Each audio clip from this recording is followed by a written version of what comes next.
There are many elements that go into making a horror game scary. Two of the most important aspects of any horror game out there is the audio design and atmosphere. Some games, even without any real scares, execute their audio design and atmosphere amazingly well, make the player feel on edge, feeling like something's gonna pop out of the darkness or start chasing them, and I feel like a perfect example of this is an indie horror game called Lights Off. Lights Off is a short horror game created by the Dollar Game Store. As the name of the game suggests, the game is about turning off all the lights in your home and heading to bed. While having some simple mechanics, Lights Off, even on repeat playthroughs, still scares me a lot. Today, I would love to talk about how Lights Off creates its horror, so without further ado, let's delve back into the darkness. The setup for these nights is very simple. Turn off all the lights and go to bed. Despite it just being you flipping 5 switches to turn off all the lights, it still creates a sense of fear as the rooms you enter become darker and darker as you turn off all the lights one by one. It feels like something could pop out of the darkness at any second, creating a whole bundle of suspense for the player. And one of the ways the game creates horror with this basic mechanic is when going upstairs in night 2. Turn off the rest of the lights. One of the lights downstairs switches itself back on, forcing you to go back down and turn it off again,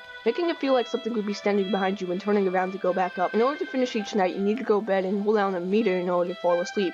This incredibly basic mechanic is generally somehow intense, and one of the nights, night 3, we start to hear footsteps running towards us, only to open our eyes and see that no one is there, which just creeped me out quite a bit. All in all, the first 4 nights of the game, despite being simple, still are quite scary to go through despite there being nothing truly horrifying yet.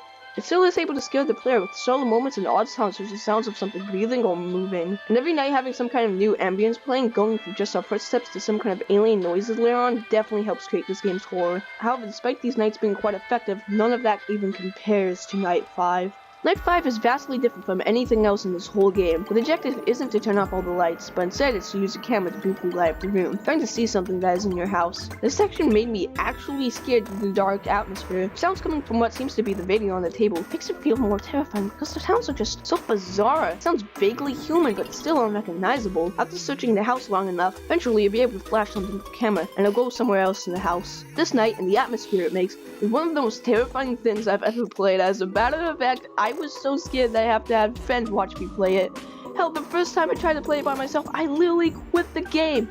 And even then, with someone watching me play, I was still on edge. Or maybe I was just being a pussy, but you know, I'm still scared. The idea of someone being in your house and you must find them in the dark, only equipped with a camera to see it, is a terrifying idea on paper, and I think it was executed fantastically in this game. One of the things I really like about this night is only being able to see the silhouette of the intruder in your house and never getting to know fully what it is. The night ends when you catch it 3 times. Each time you catch it, a word shows up on the screen, spelling out the message "Death visits preemptively," which, yeah, that makes sense because of what is about to happen in Night 6. Night 6 is the final night of the game. After the terror that is Night 5, it is a bit refreshing.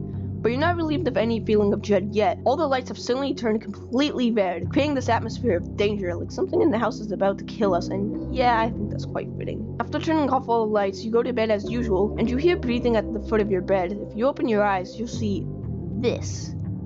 The presence of the figure at the foot of our bed is just very ominous to me, as if it's God's corner and there's nowhere else we can go. Once you fully fall asleep, the screen will start slowly turning red. While it's not clear what completely happened to us, thus only being able to hear some gargling and gasping for air, all we know is that whatever was hiding in the house found us. It's incredible, in such a short amount of time, roughly 10 to 15 minutes, the game creates such an effective method of horror using its audio design and atmosphere. If you haven't played this game yet, I highly recommend it. It's completely free on Steam, so really there's not much reason to not check it out. However, that is all I have to say for the topic, so I'll be seeing you wherever in the next video I have to upload is. Goodbye.